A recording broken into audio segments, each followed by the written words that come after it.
OSPF stub area in NXOS. In this video, I'm going to show you how we can configure OSPF stub area and also OSPF totally stub area in the NXOS. The configuration is so similar with the configuration of iOS, but we have some little differences. Because of that, first we should understand the stub area feature in iOS, and after that we can continue with the stub area feature in the NXOS. You know that in stub area, OSPF stub area is one of the scalability features of the OSPF, and in the stub area we don't have LSA type 5. Let me to show you how we can configure the stub area feature in NXOS. Don't forget that the concepts should be learned before in iOS, and here we only should configure the features. Okay, very good. Let's start with this scenario. Here we have three NXOS switches. The switch 1 is ABR, and the switch 2 is the internal area router, and also we have switch 3 is the ASPR. The first thing that we should do is the configuration of this scenario in the IP addressing, and after that we should enable the OSPF on the switch, and after that finally we should redistribute the external network to the OSPF, and then we can configure the stub area. Let me start with the configuration of the previous video. This is the configuration of the previous scenario. In previous video, I'm using this configuration after some change. Look at here. This is the NXOS1 configuration. NXOS1 is this switch, and then the host name is switch 1. We have ETH21. ETH21 with no switch port should be converted to a routed port, and then the IP address 10.121/24 and no shutdown. This is the configuration of the ETH21, and also ETH22 no switch port, IP address 10.131 and then no shutdown. That's it. Let me copy the configuration of the switch 1 here. And now we can continue with the configuration of the switch 2. This is the configuration of the switch 2, host name switch 2, interface ETH21, no switch port, IP address 10.122 and then no shutdown. That's it. Copy the configuration in the NXOS2 in the switch 2. And then we should configure the NXOS3. Here we have host name switch 3, interface ETH21, no switch port. The IP address of this interface is 10.133 and also no shutdown. Okay, the IP address of ETH21.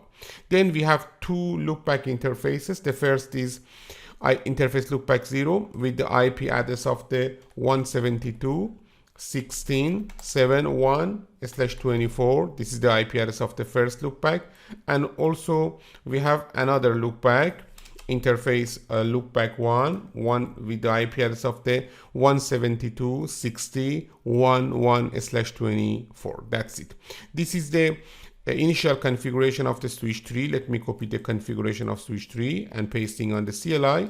Now we can start the configuration of the OSPF, starting from the switch 1. The first command is feature OSPF. We should enable this feature, and maybe you need the enterprise license, and after that you can use the feature OSPF. Then router OSPF 1 with the router ID quad 1.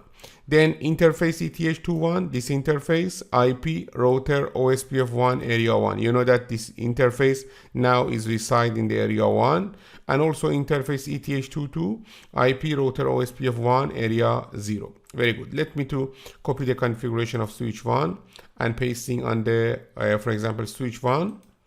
This is the configuration of the OSPF, and after that we should for example configure the switch 2.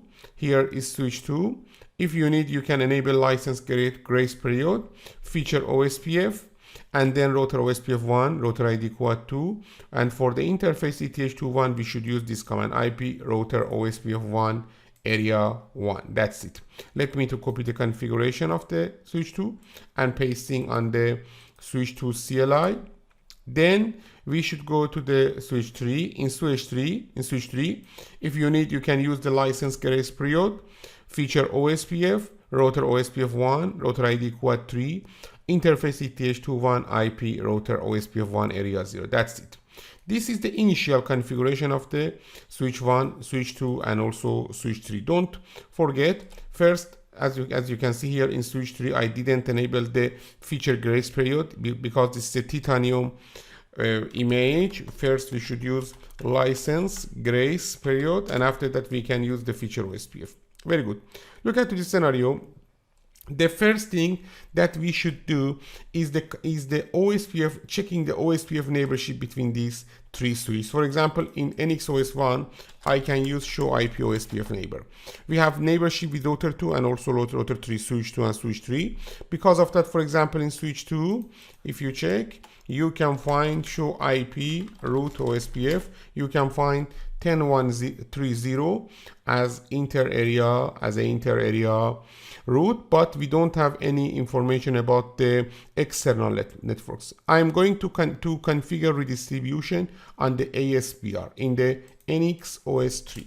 First, we should select these two IP address because I'm going to configure redistribution with the roadmap. It's good to using the prefix list, IP prefix list A for example, then 172.16.00/24, and we should use the permit, okay, permit as action, and then 172.16.00/24, and after that again IP prefix list A permit 172.16.10/24. This is our prefix list.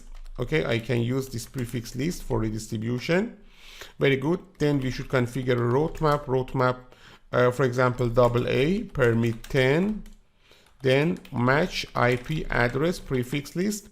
The prefix list name is A. Now we have a roadmap, show roadmap. Look at here, roadmap AA permits in sequence 10 all of the routes that permitted by the prefix list A. Now we can configure the redistribution on switch 3, router OSPF 1. Okay, you should use the command redistribute. Please redistribute the connected networks. Only we need to redistribution the, for example, connected networks here. And we should use the redistribute direct in keyword, redistribute direct, and then which direct, the direct routes that roadmap, for example, AA permit them. That's it. Then redistribute direct roadmap AA. You know that in NXOS we don't have the keyword of subnets in redistributing to the OSPF, and also we don't need to configure default metric. Let's go to the for example, NXOS1 to checking the finding the redistributed routes, show IP route OSPF.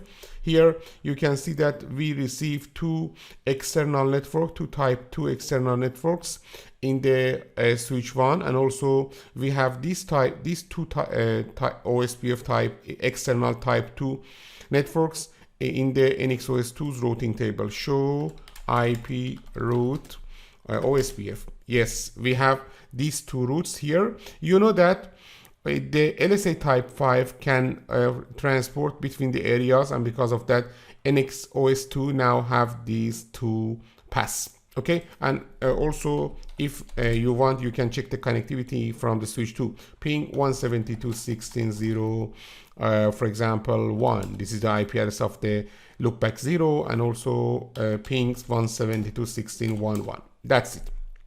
Now I'm going to configure the stub area in area 1, because you know that in area 1, if ABR sends only a default route to the NXOS2, we can have connectivity without learning all the external routes.